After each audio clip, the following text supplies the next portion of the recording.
Our gospel reading again today is very long. We have another one of those wonderful stories from the Gospel of John that are so rich in detail and so filled with meaning. So we'll read today from John 11. This is the raising of Lazarus. Now a certain man was ill, Lazarus of Bethany, the village of Mary and her sister Martha. Mary was the one who anointed the Lord with perfume and wiped his feet with her hair. Her brother Lazarus was ill. And so the sisters sent a message to Jesus. Lord, he who you love is ill. But when Jesus heard it, he said to his disciples, this illness does not lead to death, rather it is for God's glory, so that the Son of God may be glorified through it. Accordingly, though Jesus loved Martha and her sister and Lazarus, after having heard that Lazarus was ill, he stayed 2 days longer in the place where he was. Then after this, he said to his disciples, let us go to Judea again. The disciples said to him, Rabbi, the Jews were just now trying to stone you, and you are going there again? And Jesus answered, are there not 12 hours of daylight? Those who walk during the day do not stumble, because they can see the light of this world. But those who walk at night stumble because the light is not in them. And after saying this, he told them, our friend Lazarus has fallen asleep, but I am going to awaken him. The disciples said to him, Lord, if he has fallen asleep, he will be all right. Jesus, however, had been speaking about his death, but they thought he was referring merely to sleep. Then Jesus told them plainly, Lazarus is dead. For your sake, I am glad I was not there, so that you may believe. But let us go to him. Thomas, who is called the twin, said to the fellow disciples, let us also go that we may die with him. When Jesus arrived, he found that Lazarus had already been in the tomb 4 days. Now Bethany was near Jerusalem, some 2 miles away. And many of the Jews had come to Martha and Mary to console them about their brother. And when Martha heard that Jesus was coming, she went and met him, and while Mary stayed at home. And Martha said to Jesus, Lord, if you had been here, my brother would not have died. But even now, I know that God will give you whatever you ask of him. And Jesus said to her, your brother will rise again. Martha said to him, I know he will rise again in the resurrection on the last day. Jesus said to her, I am the resurrection and the life. Those who believe in me, even though they die, will live. And everyone who lives and believes in me will never die. Do you believe this? And she said to him, yes, Lord. I believe that you are the Messiah, the Son of God, the one coming into the world. And when he had said this, she went back and she called her sister Mary, and she told her privately, the teacher is here, calling for you. And when Mary heard it, she got up quickly and went to him. Now Jesus had not yet come into the village, but he's still at a place where Martha had met him. And the Jews who were with her in the house, consoling her, saw that Mary got up quickly and left. They followed her because they thought that she was going to the tomb to weep there again. Then Mary came where Jesus was and saw him, and she knelt at his feet, and she said to him, Lord, if you had been here, my brother would not have died. When Jesus saw her weeping, and the Jews who came with her also weeping, he was greatly disturbed in spirit and deeply moved. And he said, where have you laid her? And they said to him, Lord, come and see. And Jesus began to weep. The Jews said, "See how he loved him." But some of them said, "Could not he have opened the eyes of the blind man, have also kept this man from dying?" Then Jesus, again greatly disturbed, came to the tomb. It was a cave. A stone was lying against it. Jesus said, "Take away the stone." Martha, and the sister of the dead man, said to him, "Lord, already there is a stench because he has been dead 4 days." Jesus said to her, "Did I not tell you that if you believed you would see the glory of God?" So they took away the stone. And Jesus looked upward and he said, "Father, I thank you for having heard me. I know that you always hear me. And I have said this for the sake of the crowd standing here, so that they may believe that you sent me." And when he said this, he cried with a loud voice, "Lazarus, come out!" The dead man came out, his hands and feet bound with strips of cloth and his face wrapped in cloth. And Jesus said to them, "Unbind him and let him go." Many of the Jews, therefore, who had come with Mary and had seen what Jesus did, believed in him. The Gospel of the Lord. Thanks be to God. Well, I wanted to approach this text a little differently. It's such a heavy and amazing text, and how can we possibly address everything in it? So I decided that I would pick one of the characters and we would walk in that character's shoes through this story. And guess who I picked? Lazarus. I don't know that I've ever heard anybody pick Lazarus before. So we're going to have kind of an experiential sermon where we're going to pretend to be walking in Lazarus' shoes, to be Lazarus in the story. So bear with me. Imagine with me that you, each one of you, are Lazarus. You are young, in your prime, and you have so much to live for.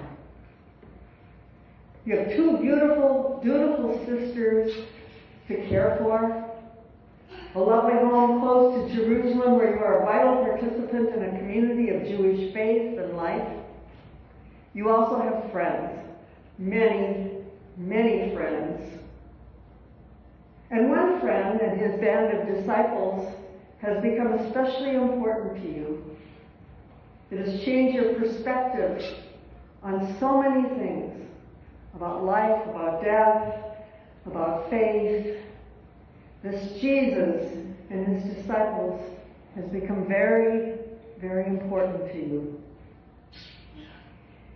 And he has shown you things about God and things about hope and what God is bringing into a very complex and troubling world. For a long time, your home and your relationships have been shaped by listening and watching and sharing this quality time with Jesus as he's come and gone often.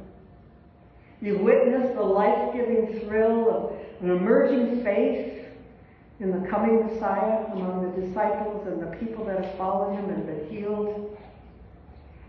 He is the one whose promises seem unimaginable, and yet somehow they're possible. And being so close to Jerusalem, just 2 miles away in Bethany, you've also watched the growing fear and the hostility and now danger that's building toward this man, Jesus. And not only do you carry a concern, but your heart is heavy and fearful. Perhaps soon things will spin out of control. You can feel it coming. And as Lazarus, you are a person who likes to make things happen. You are a person who has a sense of doing something that matters, of having things under your control. You make good and caring decisions for your sisters. You pride yourself in being competent, a valued member of your community. And so it's just totally out of the blue to become so ill so fast. It strikes. You are a strong man in your prime, and yet here you are on a bed of crushing illness. It steals your breath. It knocks you flat. And everyone around you is scurrying around in panic. Mary and Martha are beside themselves with worry, yet you have no strength to assure them, for your inner spirit tells you that this illness is very serious and very real.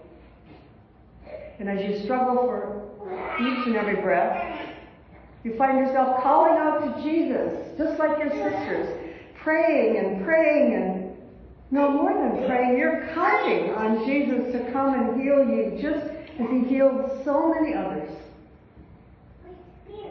But then he doesn't come.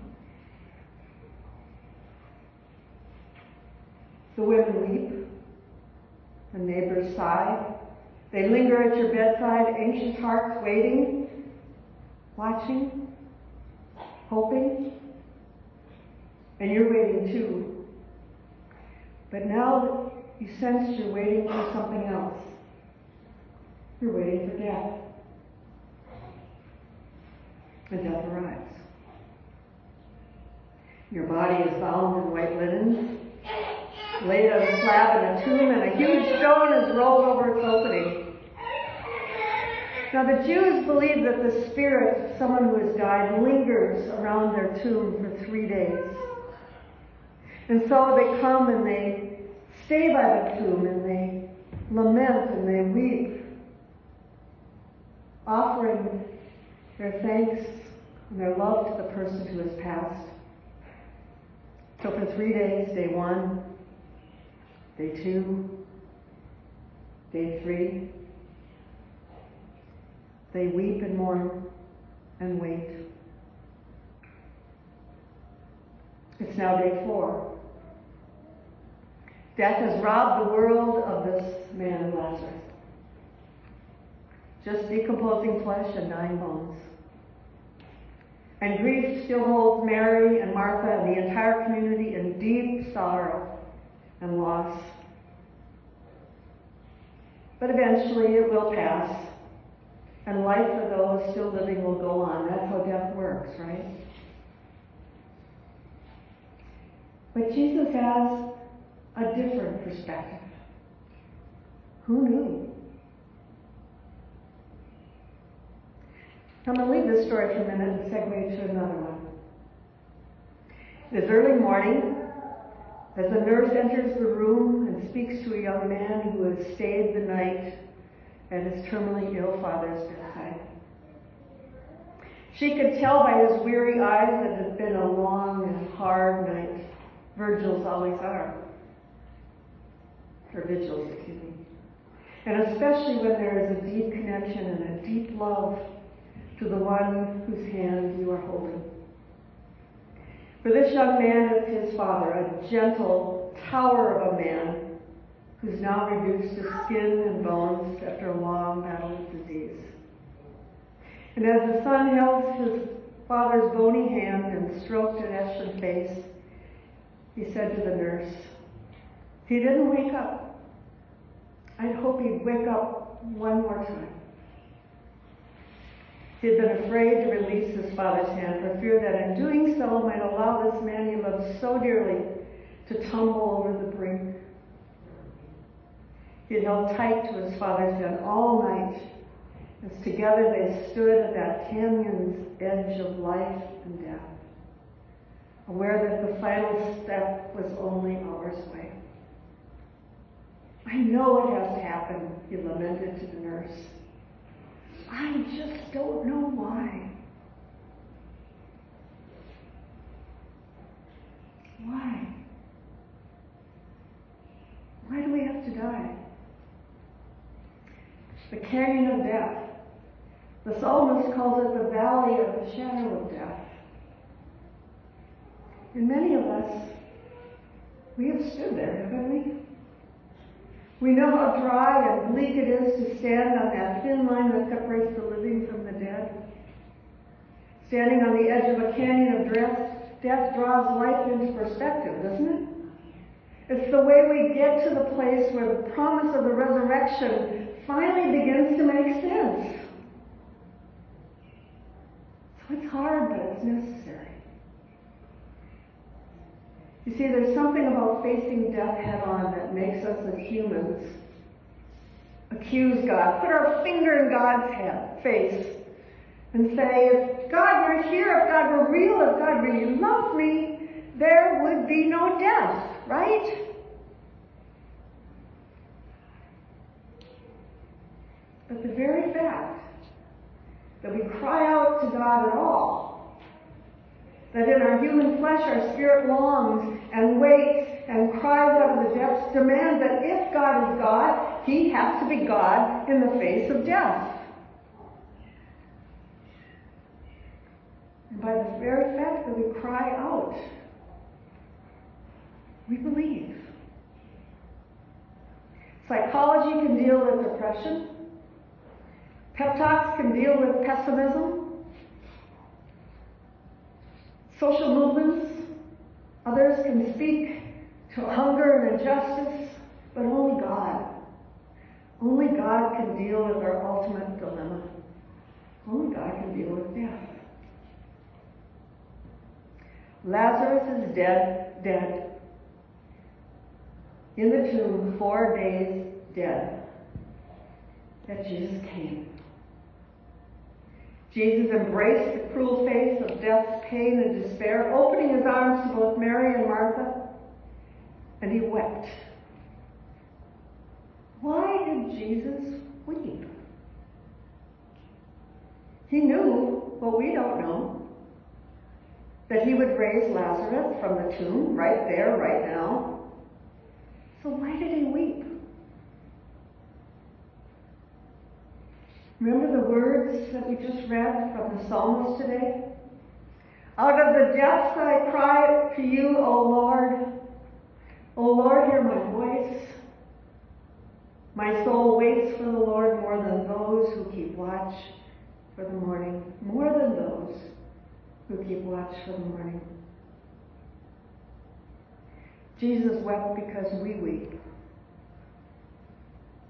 His love for those 3 siblings was so strong and abiding that Jesus' heart met each one right where they were at. Martha's frustration and anger, yet bold confession of faith, even as the body of her brother had been dead for 4 long hard days. Mary, who kneels at his feet, where she had anointed him with oil and used her hair to wipe his feet, and listened to his every word, and now whose heart is broken in anguish.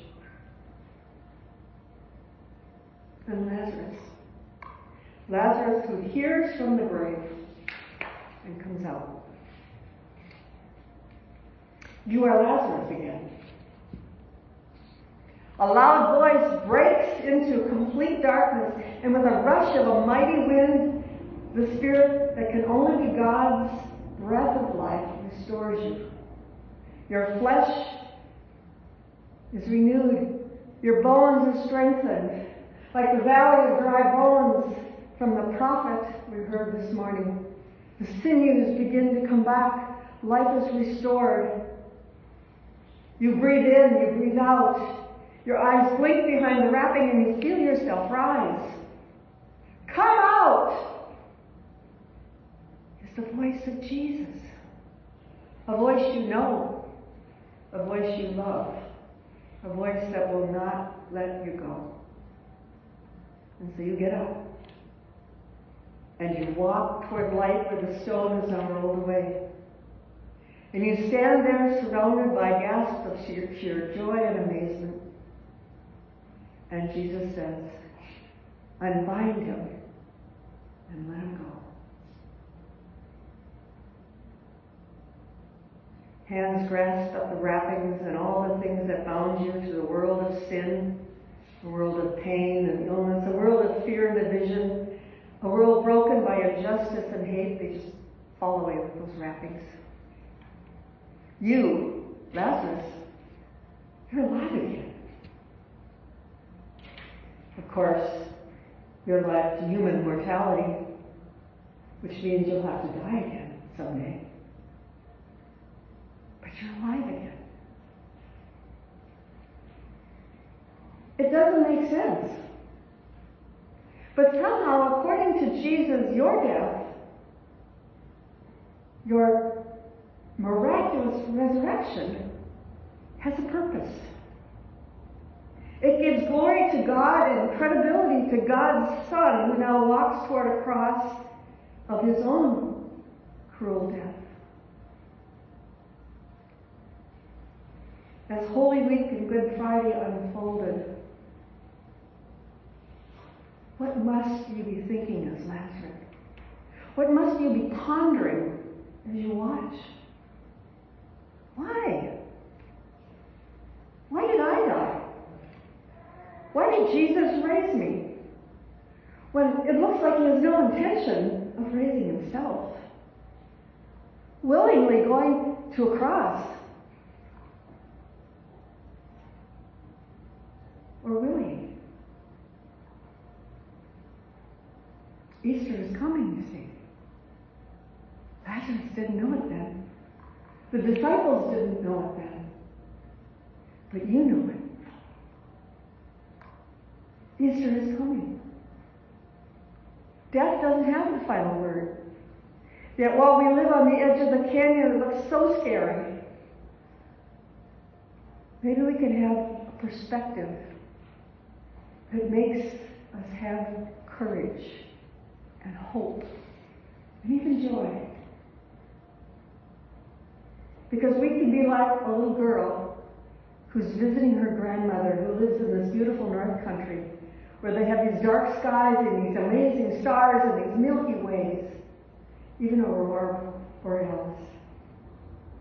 And as she's visiting her grandmother, they take a blanket out at midnight and they lay it out under the stars. And together they spend the night looking at the glory and the wonder above them. And as that cosmic wonder unfolds, the little girl turns to her grandmother and she says, "Grandma, if heaven is so beautiful on this side of life, what must it be like when God